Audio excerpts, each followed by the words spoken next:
Thank you, Rob, for that wonderful introduction. I'm thrilled to be here. I appreciate your inviting me, and the introduction was so generous. It reminds me of my first day on the faculty at Princeton after I'd spent my entire career up until that time either in government or in industry, and I took early retirement because I always wanted to teach. And I was asked to give the welcoming address to the incoming freshman engineers, and the dean was making his opening remarks that day, and I wasn't paying much attention to what he was saying. I was flipping through my lecture notes. All of a sudden I heard the dean say, now we will hear from Professor Augustine. This is a true story. For just an instant, the thought went through my mind, geez, what a coincidence. They've got some guy here by the same name as me. So, actually what happened at the meeting was when they said we should get Norm Augustine, everybody else said, who's he? Life isn't always that good. When my alma mater was kind enough a couple of years ago to award me an honorary degree, and needless to say, I was very proud of that. The following day, the New York Times even carried a story about it. The headline of the story read, Muhammad Ali and 3 others received Princeton degrees. But I think I was the first of the other 3, as far as I know. It is a privilege to be here and to be able to talk to the Kellogg Innovation Network. You are a well-kept secret, and I can tell from the excitement that this is something that one should look forward to. And the makeup of today's audience is very reflective of the topic that I'd like to address today, namely the impact of globalization on America, on other countries, and particularly on the developed countries. It's been my good fortune in recent years to have visited 111 countries around our planet. And one of the things that I've observed that I've rarely seen anything to match it is the change, the sudden change, as the dean pointed out, that's taking place right at this point in time. And one of the things I learned in the business world was that there's great opportunity in change, and I'll come back to that briefly. While our world has certainly faced change before, going all the way from plagues to climate change and from wars to famines, it's hard to think of a time when there have been so many significant changes taking place at any one time.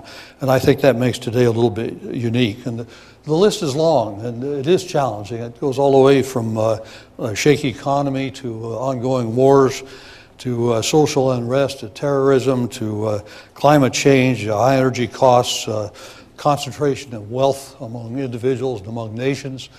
It's a long list.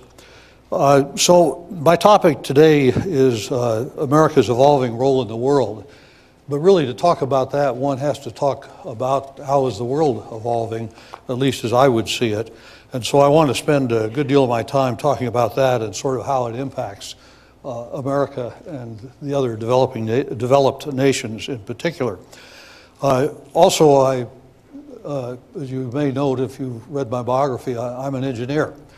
And it will not therefore surprise you that it's been my conclusion that a major, if not the major, driving force between what we call globalization have been advancements in science and technology. And while there are many fundamental revisions that have taken place in recent decades, there are 3 that stand out to me as being particularly significant, all of which have something to do with advancements in science and technology.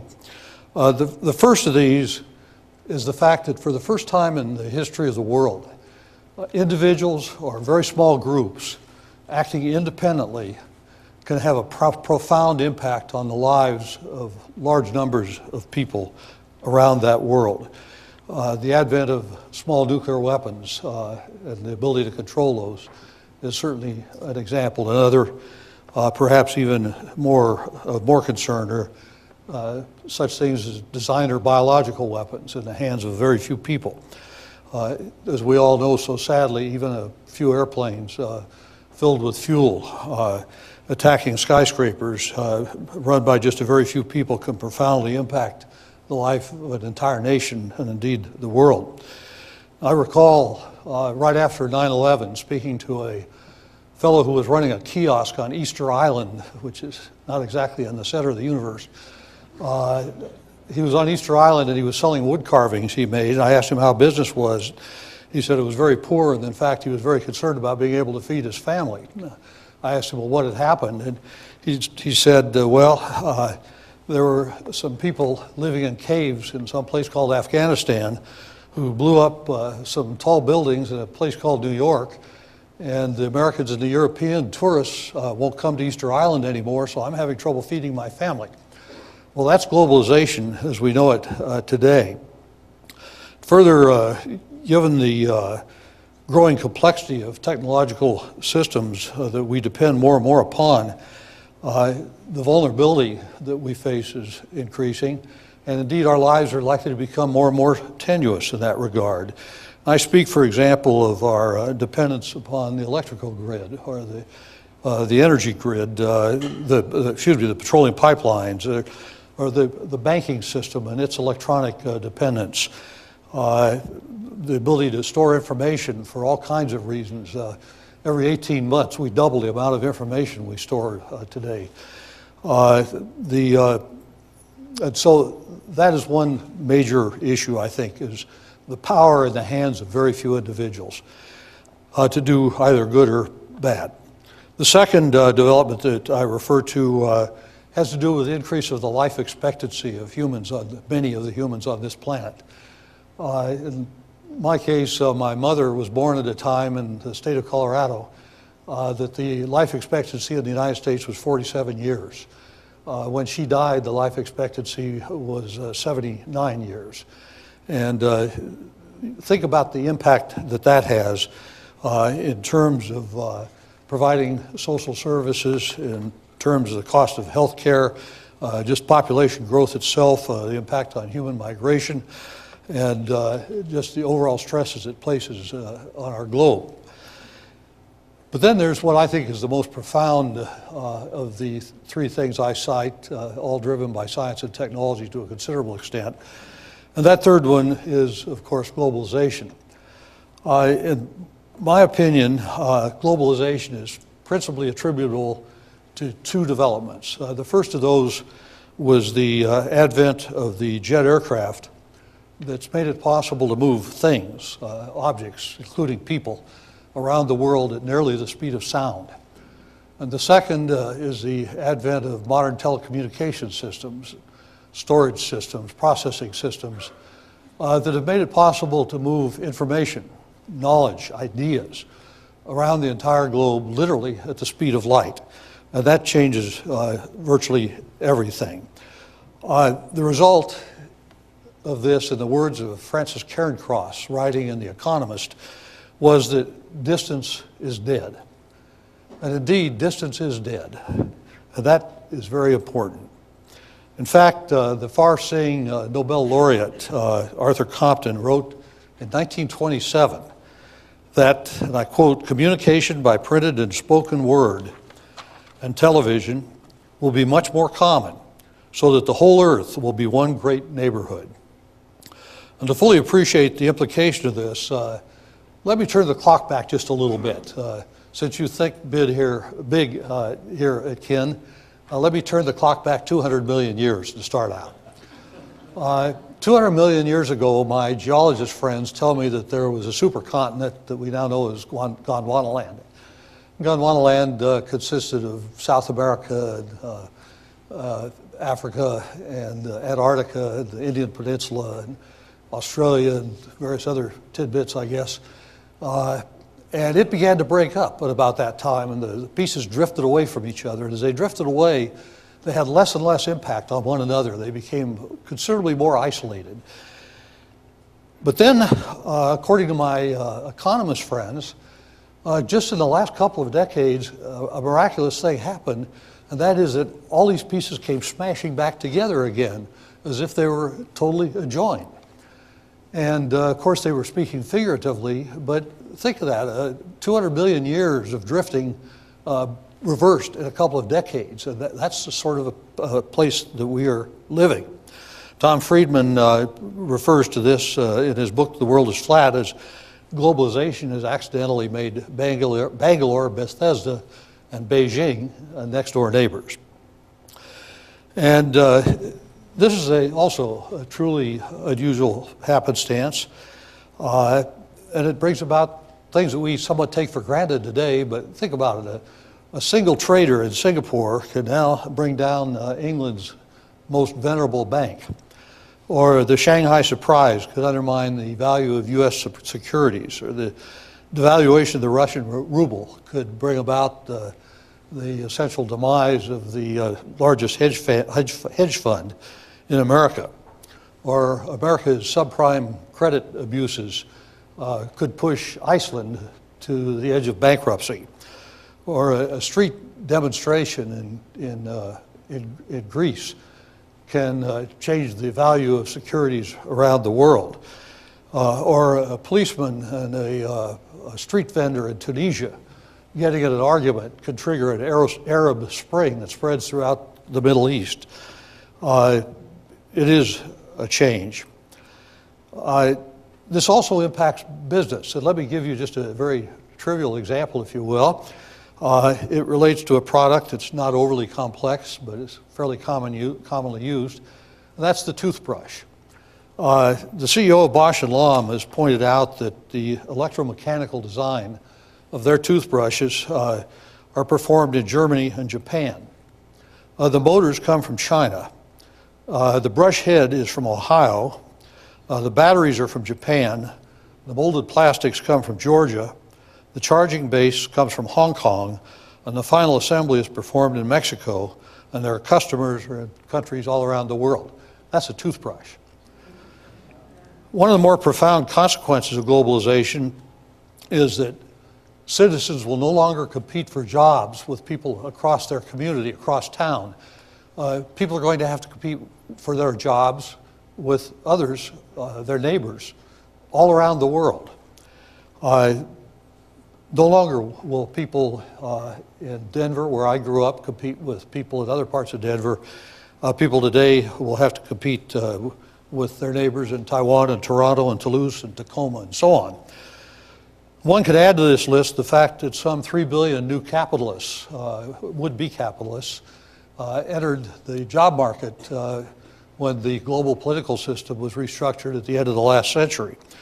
And these individuals are becoming increasingly well-educated, they're highly motivated, and many of them are willing to work for just a fraction of what employees in the more developed countries expect to receive. And equally important, the business neighborhood is expanding at an unprecedented rate itself, with firms having to compete with other firms that are located halfway around the world, and you see that whenever you order anything on the web. Many of these firms with which others have to compete have different types of governments and different kind of business standards that we're used to. And that produces a whole new realm of challenge in the business world. There are a lot of real world examples of the death of distance that you might cite. Let me just offer a few to put a little meat on these bones. Students at a lot of universities today, certainly this one, are being taught classes by Nobel laureates who live in countries halfway around the world, instead of being taught by the local graduate student who comes into the classroom. Their library now no longer is a large building, which used to be one of, in my opinion, the two principal features of great universities. Their library now is somewhere in something called the cloud, which they can access through something they carry in their pocket. Another example. I recently called a customer service department for some help in getting my television to work. We have a little cabin up in the mountains of Colorado, right at 9,000 feet. My friend Nelson's been there. I was having trouble with the TV, but in order to get it fixed, I had to talk to people and get advice from them. First someone in Denver, then someone in Jamaica, then someone in Indonesia, and then the fellow in India finally turned out to be the expert. And between the 5 of us, we got my TV working in the mountains of Colorado. Here's another one. I live just outside of Washington, D.C. There's an office building a couple blocks from the White House. But when you go into their reception area, their lobby, there's a woman there who handles security and so on, and scheduling appointments. She doesn't sit at a desk. She appears on a flat screen display on the wall. She actually lives in Pakistan. She doesn't bother to come to Washington to do her job. Then if you have a CAT scan in many hospitals in the United States, there's a good chance your CAT scan will be read by a radiologist either in Bangalore or in Australia. And then there's a patient in Strasbourg, France, who had his gallbladder removed by a physician who was in New York City at the time using a remotely controlled robot. And as an engineer, I certainly hope there was a backup surgeon somewhere around. But some other things, nearly 60% of the patents that are filed with the United States Patent Office now in the field of information technology, this is the US Patent Office, they originate in Asia. In the year 2000, the number of foreign students studying the physical sciences and engineering at US universities finally passed the number of US-born students who are studying science and engineering, physics and engineering, physical sciences. And finally, 125 of the Fortune 500 companies, mostly US companies, have already established research facilities in India, and many more are in the process of doing so. So in this New World Order, New World Disorder perhaps, one of the remarkable things is it is very likely that the developed, established, more prosperous countries are likely to be the ones most impacted, or certainly most challenged. And for example, since the year 2000, 5.5 million jobs have been lost in US manufacturing. 42,000 firms, manufacturing firms, have just disappeared in the last 12 years. Of course, a lot of reasons for this, but certainly one of them has to do with globalization, where US CEOs and boards have figured out that if you can't find a way to adequately conduct your businesses in this country, it's very easy to move somewhere else. It should also be emphasized that it's not simply factory workers that are impacted by this change. This change includes, it's a full spectrum change. It includes everyone from architects to accountants to scientists to professors to dentists. My secretary recently returned from having dental work abroad because she thought it was better and certainly was cheaper, and she could have a vacation while she went. Even basketball players now, baseball players, they too are vulnerable to competing with people from all around the world for their jobs. It's estimated that within the decade that 80% of the world's middle class will reside in what now are developing nations. And judging by the Dean's remarks, it would appear that that might be conservative. It's also projected that within 2 decades that the middle class of China, middle class consumers, will be larger in number than in all the rest of the world added together. And also it's been estimated that by the mid-2020s there will be 2 billion middle class consumers, and the number of them that are in China will exceed the total population of the United States at that time. So it's a big change. So that raises the question, what should America's leaders do, since I've been asked to talk about America some, to be sure that America can continue to prosper in this kind of an environment and to be able to provide for its citizenry a standard of living that's comparable to the best available, which is simply another way of how do we make sure that everybody who wants a good job can get a good job. And that was, in fact, the question that a bipartisan group of the U.S. House of Representatives and the U.S. Senate asked a few years ago of the National Academies of Science, Medicine, and Engineering. And we put together a report that was called the Gathering Storm Report for reasons that I guess will be evident. The group consisted of 20 of us. It was a very diverse group in terms of backgrounds, professional backgrounds. It included presidents of several universities. It included CEOs of a number of companies. Included 3 Nobel laureates. Included a number of former presidential appointees. It was a varied group. And 2 of our members, in fact, when we finished our work, joined President Obama's cabinet. One is Secretary of Energy and the other as Secretary of Defense. And it was my privilege to serve as that group's chairman. And the committee that produced this document, the Gathering Storm Report, addressed the question, how is America likely to fare in this new world order? and what should we be doing to be sure that we are competitive with the best in the world. The unanimous answer of the group was that we're not likely to fare well unless we do things differently from the way we've been doing them in the past. That's not too profound, but it's important. And secondly, that if we are to succeed, and I think this is probably true of other countries, developed countries, that innovation is the secret to success. And in fact, that's the one thing that we will have to rely upon. And interestingly, it's your middle name, Kin. Much of that innovation will have to find its roots in science and technology, and that's particularly true of developed nations. To nations like that, innovation will entail leading edge research to create new knowledge. It will entail world-class engineering to take that new knowledge and convert it into products and services. And it'll take imaginative entrepreneurialism to take those goods and services and be first in the marketplace with them.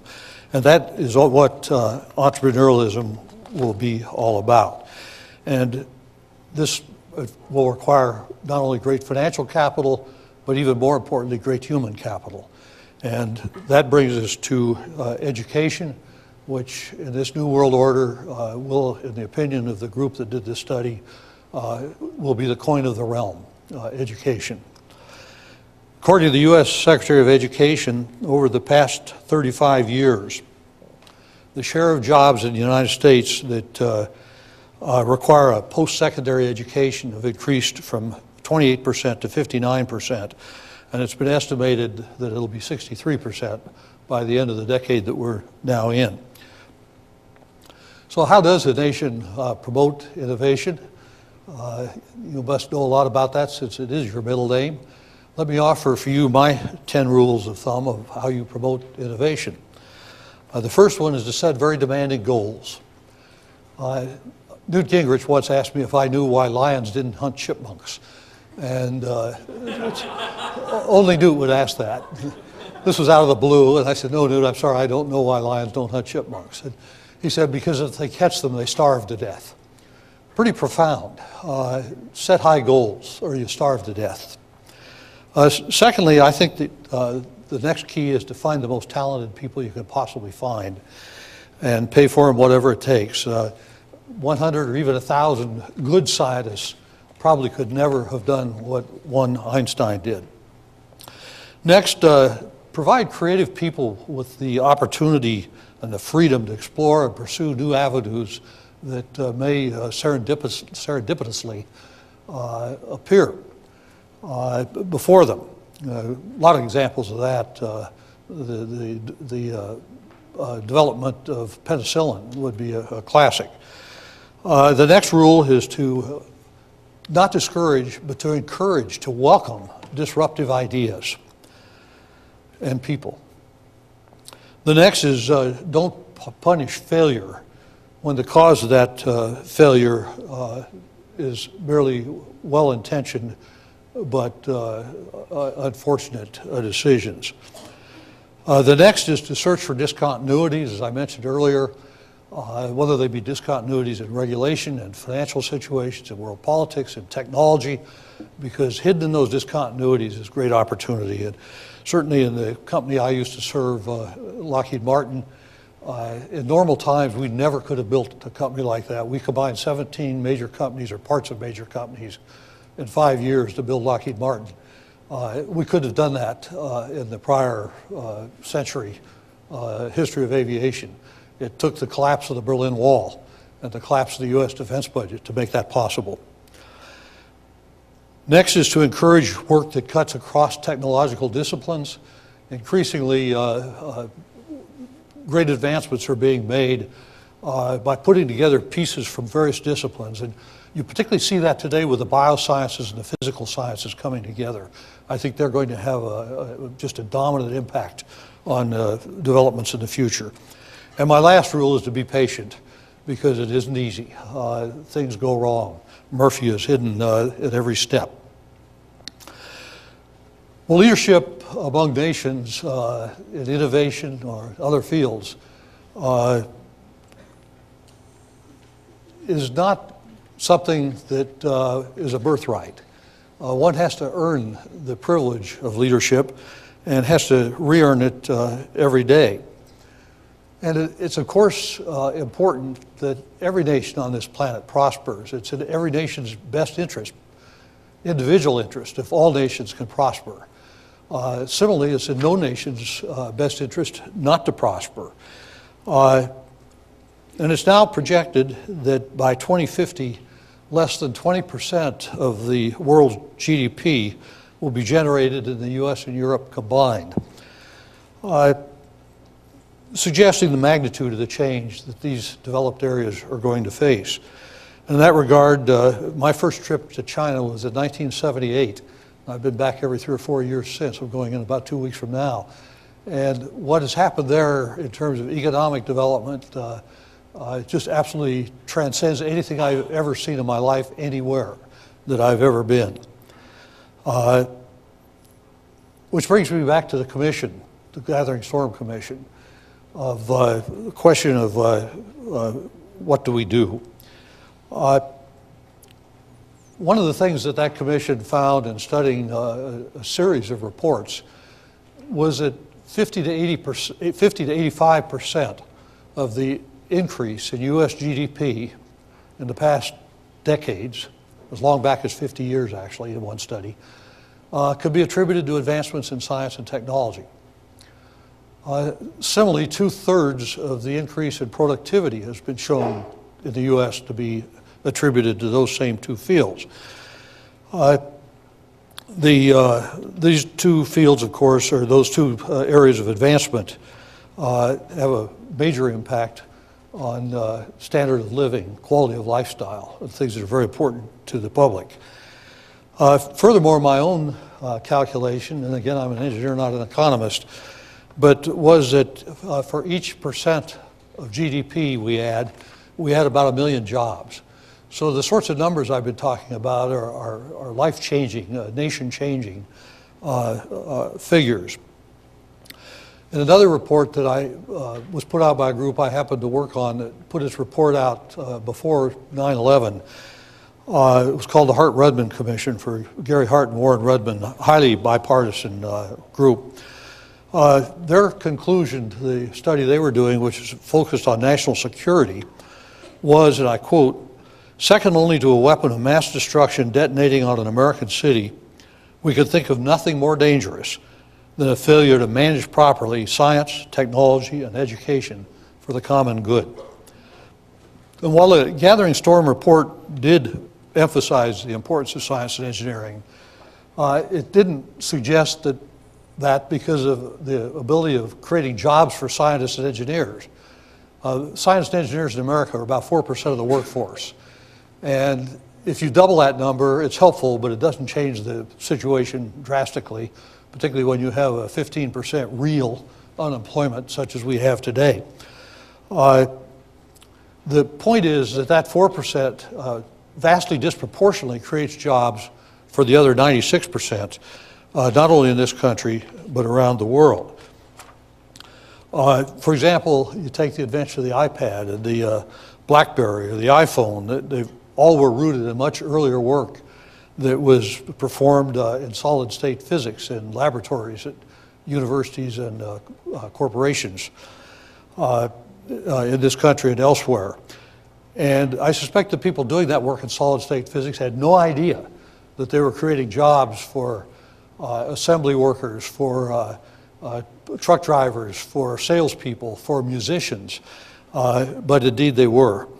There was a recent study reported in the Journal of International Commerce and Economics that states that in 2006, there were 700 engineers working on Apple's iPod that were accompanied by 14,000 other workers in the United States and 25,000 workers abroad.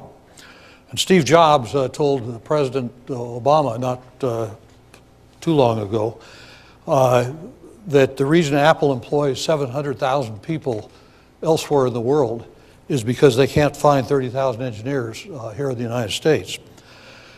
The premier of the State Council of the People's Republic of China has said that the history of modernization is in essence the history of scientific and technological progress. Scientific discovery and technological innovation have brought about new civilizations, modern industries, and the rise and fall of nations. I firmly believe that science is the ultimate revolution. That was Wen Jiabao. It's also worthy of note how quickly one can lose their lead in today's world, particularly a technologically driven world. One of the members of our Gathering Storm group was Craig Barrett. He was then CEO of Intel. And he pointed out to us that at Intel, their revenues on the last day of any given year, 90% of their revenues on the last day of any given year come from products that didn't even exist on the first day of that very same year. Margaret Thatcher probably best summarized this in the following terms. She said, "Although basic science can have colossal economic rewards, they are totally unpredictable, and therefore the rewards cannot be judged by immediate results. Nevertheless, the value of Faraday's work today must be higher than the capitalization of all shares on the stock exchange. The greatest economic benefits of scientific research have always resulted from advances in fundamental knowledge rather than the search of specific applications. Transistors were not discovered by the entertainment industry, but by people working on wave mechanics and solid-state physics. Nuclear energy was not discovered by oil companies with large budgets seeking alternative forms of energy, but by scientists like Einstein and Rutherford, and so on." Well, what then is likely to be America's role in this new world, this globalized world? Of course, nobody really knows. However, I think it's likely to be very similar to the role it has been in the past, with one important difference, and that is that the role America plays will likely to be on a far more shared basis with other nations. And as the world's economy grows, I think it's almost impossible that any one nation with 5% of the people could have 25% of the world's GDP, and that it's likely that in America we will help create jobs in the future, but many of them will be created outside of this country. Jobs will be the challenge in this country, and the secret to creating jobs in this country will be education. As we look at a world like that, America has a lot of advantages, if you think about them. They include, of course, our democracy and our free enterprise system. They include the role of law in this country and the sanctity of contracts, our superb higher education system, a strong position in science and technology, our resilient economy, the use of the English language, and our culture of risk-taking and entrepreneurship. Those are many great advantages, but we also have some disadvantages. And at the moment, the disadvantages, in the view of the Gathering Storm Committee, are outweighing the advantages, such that our current position is relatively strong, but the direction is descending if we don't change some of the things we do. Our disadvantages, foremost among them, is a very inferior primary and secondary education system on average, high corporate tax rates, excessive litigation, an antiquated patent system, and also an antiquated export regime, and a cadre of young people that in general are far less interested in pursuing careers in science and engineering than are their counterparts in other countries in the world.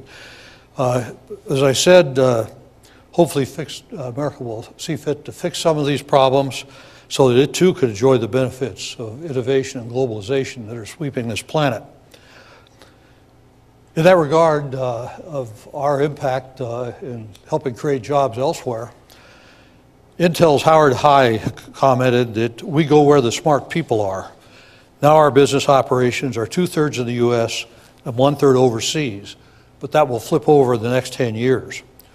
Or in the words of DuPont's then CEO, Chad Halliday, who was another member of our group, he said, and I quote, "If the US doesn't get its act together, DuPont is going to go to the countries that do." Bill Gates told me that we are all going where the high IQs are. Dell has said that it will close its last large manufacturing facility in the United States and invest over $100 billion in China. And GE, you recall, said it was going to close its 115-year-old X-ray division and move it to China along with $2 billion to start it out. And during the past decade, U.S. parent companies have expanded overseas by 30% while cutting employment in this country by 8%. Bottom line is that geopolitical borders are becoming less and less relevant. This year, several 100,000 foreign students will study at our higher education system here, many of whom will return home. Try today to build an iron curtain that can keep out the internet or other modern communication systems that report what's happening, literally that happens, being seen by thousands of, or millions actually, of iPhones around the planet. So in summary, in this world, in no way do I see America trying to become isolationist. There's no way it could if it did try. But I do sense that the American public, a growing attitude that we will do our share in dealing with the world's problems, but only to the extent that we are accompanied by colleagues from other nations. And I guess the good news is that, as you may have heard, Winston Churchill once said that you can always count on the Americans to do the right thing after they've tried everything else. So with that, let me thank you very much.